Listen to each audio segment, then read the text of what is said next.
Case چل رہا ہے. کیس کیا چل رہا ہے؟ کیس یہ چل رہا ہے کہ اس نے اس صدی کے سب سے بڑے شیطان کے سامنے سینہ تان کے کمر ٹھوک کے کھڑے ہو کے کیوں اس نے ملک کی دفاع کی بات کی، اس نے قوم کو اعتماد میں کیوں لیا. عمران خان صاحب کا گناہ یہ ہے کہ اس نے قوم کو بتایا اس بین الاقوامی سازش مداخلت یا جو بھی آپ اس کو کہیں جس کے بنیاد پہ لا الہ الا اللہ محمد الرسول اللہ کے نام پہ بنا ہوا ملک، اس کی حکومت کی تبدیلی کے احکامات امریکہ سے آئے. سن 47 میں ملک آزاد ہو چکا تھا. اس ملک کی آزادی کے لیے بے شمار شہید ہیں، وردی میں بغیر وردی کے اندھیری راتوں میں جو اپنی تن من دھن کی بازی لگاتے ہیں جس کی وجہ سے پاکستان محفوظ ہے. اس کی بنیادوں میں شہیدوں کا خون ہے. میجر عزیز بھٹی جب شہید ہوا، یا راشد منہاج جب شہید ہوا، یا جب ہمارا کرنل شیرخان شہید ہوا، اس لیے شہید نہیں ہوا تھا کہ جس اصول پہ انہوں نے شہادت دی کہ پاکستان کی سلامتی پہ کوئی کمپرومائز نہیں، کل کو اسی ملک کا وزیر اعظم اسی اصول پہ اس کو سزا دی جائے گی، اس کو جیل میں ڈالا جائے گا. عمران خان صاحب نے کوئی گناہ نہیں کیا، انہوں نے کوئی جرم نہیں کیا، انہوں نے وہ کیا جو ان کو کرنا تھا. ملک کے وزیر اعظم کا استحقاق ہے، وہ فیصلہ کرے گا. 22 کروڑ عوام کا نمائندہ وزیر اعظم فیصلہ کرے گا کہ نیشنل انٹرسٹ کیا ہے. کابینہ سے مشورہ کیا، نیشنل سیکیورٹی کمیٹی کا اجلاس بلایا اور اس کے بعد قوم کا اعتماد میں لیا کہ جب تک عمران خان وزیر اعظم پاکستان ہے، جب تک وہ ہوگا، پاکستان کی پاک سرزمین کے فیصلے یہ اسلام آباد کے وزیر اعظم ہاؤس میں اور یہ پارلیمنٹ ہاؤس میں ہوں گے. پاکستان کے فیصلے اسلام آباد میں ہوں گے، پاکستان کے فیصلے لندن یا امریکہ میں نہیں ہوں گے. یہ ہے باقی، یہ ہے بنیادی اصول، یہ ہے بنیادی بات جس پہ عمران خان صاحب کو سزا دی گئی، جو ان کو جیل میں رکھا گیا. یہ نقصان عمران خان کا کام اور اس قوم کا زیادہ ہے. قوم کے لیڈر کو ایک آدمی ہے اس وقت. یہ آپ دیکھ رہے ہیں نوشکی میں کیا ہوا، جو پنجابی کو شہید کیا گیا، پنجابی نہیں، وہ پاکستانی ہے. وہ پاکستانی پہلے پھر کوئی پشتون ہے پھر پنجابی ہے. یہ پنجابی کو پشتون سے کون ملا سکتا ہے؟ یہ اردو سپیکنگ کو سندھی سے کون ملا سکتا ہے؟ یہ پورے پاکستان کو ایک کون کر سکتا ہے؟ ایک آدمی کر سکتا ہے. عمران خان ایک جماعت کر سکتی ہے، تحریک انصاف. تحریک انصاف نے ثابت کیا ہے. پشتونخوا اگر اس کا گڑھ ہے، آپ نے پشین میں دیکھا، آپ نے کراچی میں دیکھا، آپ لاہور میں دیکھتے ہیں، مینار پاکستان صرف تحریک انصاف بھرتی ہے. وہ جماعت جو قومی جماعت ہے ایک رہ گئی ہے.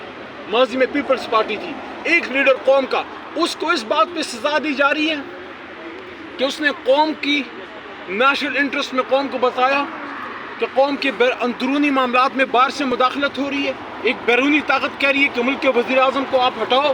تو پھر یہاں پہ ایک سوال پیدا ہوتا ہے، جس عدالت میں جس سزا جو عمران خان صاحب کو دی گئی، جو تیزی میں دی گئی، میں بڑی ذمہ داری سے پوچھنا چاہ رہا ہوں کہ نیشنل سیکیورٹی کمیٹی کے سامنے عمران خان صاحب نے سائفر کا معاملہ رکھا، اور نیشنل سیکیورٹی کمیٹی جس میں اس وقت کے وزیر اعظم، اس وقت کے ڈیفنس منسٹر، اس وقت کے انٹیریئر منسٹر، اس وقت کے آرمی چیف، اس وقت کے D G I S I, اس وقت کے تمام ذمہ داران اور سیکٹری انٹیریئر سب موجود تھے.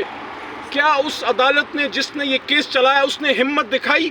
بلانا چاہیے تھا. پھر اگر آپ نے ملک کے وزیر اعظم پہ سائفر کے معاملے میں ملک سے غداری یا سیکرٹ آؤٹ کرنے کی بات رکھی تو پھر آپ میں ہمت ہونی چاہیے تھی. آپ بلاتے اس وقت کے آرمی چیف کو، آپ بلاتے اس وقت کے D G I S I کو، پوچھتے ان سے کہ کیا ان کی بھی یہ رائے ہے، کیا وہ بھی یہ سمجھتے ہیں؟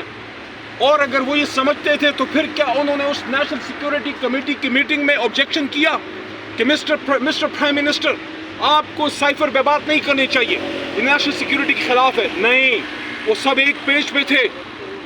جب نیشنل سیکیورٹی، یہ بڑی امپورٹنٹ بات میں کر رہا ہوں، آج تک شاید میڈیا میں کسی نے یہ بات کرنے کی ہمت نہیں کی کہ اس نیشنل سیکیورٹی کمیٹی نے جب اعلامیہ جاری کیا کہ ڈیمارش کیا جائے امریکہ کے سفیر کو کہ آپ نے ہمارے اندرونی معاملات میں کھلم کھلا مداخلت کی ہے، تو وہ فیصلہ، وہ اعلامیہ صرف عمران خان وزیر اعظم پاکستان کا نہیں تھا، وہ نیشنل سیکیورٹی کمیٹی کا تھا، جس میں اس وقت کے ڈیفنس منسٹر تھے، اس وقت کے ڈیفنس سیکرٹری تھے، اس وقت کے انفارمیشن منسٹر تھے، اس وقت کے منسٹر انٹیریئر تھے، اس وقت چیف تھے، اس وقت کے D G I S I تھے. کیا ان سب پہ پھر آپ کو کیس نہیں کرنا چاہیے تھا؟ پھر سب پہ کیس کریں نا. پھر عمران خان صاحب کو کیوں ٹارگٹ کیا جا رہا ہے؟ لیکن کوئی بات نہیں ہے, ہر دور میں ٹیپو سلطان کھڑا ہوا ہے. اس ٹیپو سلطان کو ہم سائڈ لائن نہیں ہونے دیں گے. 25 کروڑ عمران خان کے ساتھ ہے انشاءاللہ. عید الفطر تک ٹائم تھا, ہم نے صبر سے کام لیا ہے. ایک ایک دن قوم کے صبر کو آزمایا جا رہا ہے. میں سمجھتا ہوں بعزت سیاسی کارکن کے بڑی بصیرت, بڑی سمجھ بوجھ سے یہ کہہ رہا ہوں, وقت آ گیا ہے قوم اپنے آپ کو تیار کرے. اپنے لیڈر کے لیے ہم نے نکلنا ہے پرامن طور پہ, اور انشاءاللہ عمران خان صاحب ریلیز ہوں گے. انشاءاللہ صاحب ریلیز ہوں گے. عید الاضحیٰ سے پہلے ہمیں بڑی خوشخبری ملے گی. عمران خان صاحب باہر آئیں گے. اس کیس میں کچھ بھی نہیں ہے, کچھ نہیں ہے. آج جج صاحبان نے تنبیہ کی ہے پروسیکیوشن کو کہ اگر آپ کے پاس کچھ نہیں اور آپ اپنا کیس سٹارٹ نہیں کرنا چاہتے, ہم سزا سسپینڈ کر دیتے ہیں. پچھلی ہیئرنگ میں عید سے پہلے یہ بات کی تھی کہ ہاتھی تو نکل گیا ہے, اب صرف دم رہ گئی ہے. کیس میں کچھ نہیں ہے. آپ کا توشہ خانہ فارغ ہو چکا ہے. پاکستان کی نہیں, اسلام کی تاریخ میں 1500 سال میں ہمیشہ زنا پہ سزا دی جاتی تھی.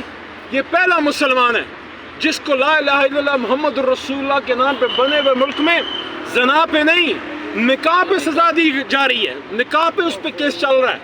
نکاح پہ اس کو, کیا پاکستان میں, اسلامی جمہوریہ پاکستان میں جو کلمے کے نام پہ بنا ہے, کیا اس میں اب نکاح جو ہے یہ سزا کے قابل ایک عمل بن گیا ہے؟